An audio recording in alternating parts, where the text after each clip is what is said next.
Hello everyone, I hope you all are doing well. This is a quick guide on how to complete the Devil's Lair Nightfall on Grandmaster difficulty. Timestamps are in the description below. But first, some important information about the Grandmaster Nightfall. The champions are barriers and overloads. There's quite an even number of overloads and barriers, so make sure everyone has loadouts for both. All three shield types are present. The most popular will be Void, followed by Arc, and finally Solar. The burn is also Arc, so make sure to have some Arc weapons to maximize the damage. Moving on to loadouts, we had a Warlock, Hunter and Titan. The Warlock ran well for survivability and Phoenix Protocol to get super energy back on kills and assists within the well. Our Hunter ran Stasis combined with Renewal Grasps to buff Duskfield grenades. The Titan ran Thunder Crash for DPS combined with Heart of Inmost Light to spam abilities. Next up are weapons. The Warlock ran Arbalest for stunning barriers, an Arc Bow for sniping at adds, and an Arc Linear for DPS. Any heavy arc weapon will do since that is the burn for this Nightfall. The Hunter ran a Fusion Rifle for DPS, the Monarch for stunning overloads, and a heavy arc linear for DPS. The Titan ran an AR for stunning barriers, Trinity Gold for stunning overloads, and Storm Chaser for DPS. Moving on to mods, starting with the class item. Personally, I like to run Elemental Ordnance as it is very easy to create wells with fusion grenades. Obviously, if you're running Arc, use any of the seasonal mods that boost your abilities like Amped Up, Lightning Strikes Twice, or Thunder's Retort, etc. Otherwise, you don't need any seasonal mods. For leg armor, run some scavenger mods. For chest armor, I suggest you have at least one sniper resist, as there will be plenty of snipers throughout the GM. I also recommend running the seasonal mod Thermal Shock Plating, as it will protect you from solar and arc damage. The Fallen adds mainly use arc, so this will help with dampening any incoming damage. For gauntlets, run some champion mods, and finally for the helmet, have some ammo finder mods on. Remember, these loadouts are just templates and you do not need any specific named weapons or OP class builds to complete this Grandmaster. Copy the templates or use them to make your own. With that out of the way, let's get straight into the GM. Right at the beginning, go straight to your left. There will be some adds here, so either turn invisible or freeze them and keep on running. You want to follow this left wall all the way to the end of a room, and this way you can avoid driving through the middle. Once you get to the end, turn around and kill the overlord behind you, otherwise you can miss out on platinum. Proceed forward to the next room and stay at the back. Kill the Fallen around you and then the Hive. There will be a barrier at the end of a room and it can easily 2 to 3 shot you. It is difficult to jump away from it in such a small area, so it's better to clear the area first and then focus on it last. Continue forward and look to the left side first for a witch. Taking her out first will make this area much easier. After clearing a few adds, some thrall will spawn to your left side. Deal with them and then take out the overlord hiding in the back of a room. Use that same position the overlord was in to deal with the barrier on the right side before it decides to run to the left. You can then use the walkway to your left to begin taking out the adds in the middle of a room and at the back of a room. I suggest getting rid of the sniper vandals first on the back walkway and then the hive in the middle. Once most of the adds are dead, focus on the overlord at the back of a room.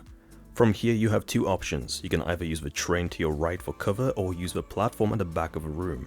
It is a lot safer to use the train but quicker to use the platform, so the choice is yours. Personally, we used both. For the first wave of adds, we used the train for cover since all the Fallen spawn at the back and will run to you. Be careful of the Vandal snipers that will be positioned on a walkway in the middle of a room. Amongst them there will be an overload and 2 Arc Captains. The Arc Captains will always hide at the back, so leave them for last so that you can collect ammo after the first wave of adds. Then you can either keep using the train area or make your way to the back platforms. The reason we use these is because the second wave of adds contains Hive and Fallen and they will all be fighting in the middle of a room. From the back platform you can see every single enemy and take them out very easily. The only thing you need to worry about is the occasional marauder that can jump up onto the right side of the platform towards you. Among the wave will be one barrier, so it's better to kill everything else first so the barrier is left on its own. The last wave of adds will mainly be Fallen along with 2 overloads. There will be more snipers spawning at the back of the map, so take out all the smaller adds and leave the 2 overloads as close to the end as possible so this will be easier. Continue forward until you get into this very small room. There will be plenty of dregs and vandals along with a overload right at the back. Stay to the back of the room, clearing out all the dregs and the vandals one after another until the overload is left on its own. Up next you have a walker room. Before going anywhere you will need to deal with the adds on the left side next to the building. Put down a well and begin dealing with the snipers and the barrier around it. You might also want to focus on the 3 snipers to the back right of a room too. Then go all the way left and take out a group of adds hiding in the next building. This will secure the whole front of the map. From here you can use the top of the building in front of you for cover while sniping at the remaining adds. At the front of a building there is some debris around the edges, so when the walker targets you it will miss. Just don't be too close to the edge, otherwise a blast can hurt you. Begin to thin out the group of ads around the walker. Afterwards you need to get rid of a Briggs. Start with a one on the right first, because after a while it can walk up next to you. Next up are the barrier and the overload hiding in a middle crater. Sometimes it will try to rotate it away, so get rid of a barrier first to leave the overload vulnerable. Then go to the left and do the same to the left brig. From here just sit on top of a building and begin to kill the walker. It might take some time, but it's the safest way. Every so often a skiff will appear to spawn more ads. When the ship appears, just jump off a building and hide underneath it until the ship flies off, because it can one-shot you on a direct hit. Once the walker falls, move to the right and get rid of the marauders hiding underneath a bridge. The next safest approach is to move to the far left side of the map. You'll have clear angles on the enemy and plenty of cover over here. All the remaining ads will be at the back of a room, including 2 overloads and an arc shielded captain, which for some reason does more damage than the overloads. Try to get rid of it first. Once done, proceed forward until you are in the boss room. As soon as the doors open, take out some of the ads and move to the left side of the room. You will be using this room for cover for the vast majority of the time. Eventually the 2 overloads inside the room will make their way to the front. Just use the cover and take them out one by one. At this point the boss will spawn. Deal a little bit of damage to it, and as soon as you see ads spawn, fall back to the room. Among the ads will be arc shielded captains with swords, and they are the only ad that will rush you into the room to try and kill you. Every other ad will remain on the outside. There are some stairs behind you which will lead below the platform. Usually there will be ads hiding underneath it, so just try to avoid it and remain inside the room. There is also a tunnel to the left where ads can sometimes hide. Every so often throw a couple of grenades inside to clear it out.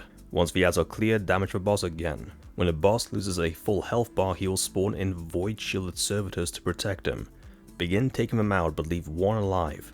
Preferably the one on the far left, as the rest of them can shoot through the windows of a room. Halfway through, additional ads will spawn, and it's better to take them out first. Once the last servitor dies, the boss can begin moving around, so it's better to keep it in one location. Then it's rinse and repeat. Remain in a room and continue sniping at the ads one by one until the boss is on his last health bar. Then more ads will spawn, including 2 overloads and more servitors. Take out all the smaller ads until only the 2 overloads remain and the servitors. Get rid of the servitors on the right side that can see into the room, and then the overloads. Once you're ready, kill the last of the servitors and begin damaging the boss. Some small shanks will spawn, so quickly take them out and then focus on the boss until it dies. And there you have it, that is how you complete the Devil's Lair Grandmaster Nightfall. If you have found the video helpful, then please like, share and post a comment. Don't forget to subscribe to not miss out on future Destiny 2 guides. Thank you for watching, and I'll see you all next time.